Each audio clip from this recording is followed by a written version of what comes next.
സനാതനധർമ്മത്തിലെ ഈ പരമമായ ലക്ഷ്യം ബ്രഹ്മത്തിലെ ഐക്യം സാക്ഷാത്കരിക്കലാണ്. ബ്രഹ്മം തീർച്ചയായും നമ്മുടെ സൃഷ്ടാവാണ്, നമ്മുടെ ഉള്ളിൽ വസിക്കുന്നു.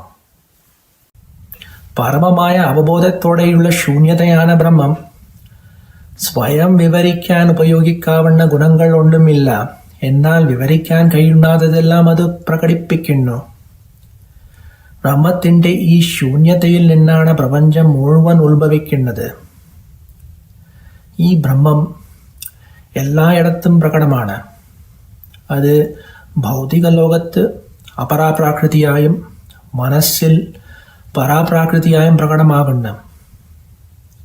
സനാതനധർമ്മത്തിന്റെ മനോഹാരിത അത് ബ്രഹ്മത്തിലെ ഈ ഐക്യം സാക്ഷാത്കരിക്കാൻ നിരവധി മാർഗങ്ങൾ അനുവദിക്കുന്നു. അതിൽ ഒന്ന് ബഹുദൈവാരാധനയാണ്.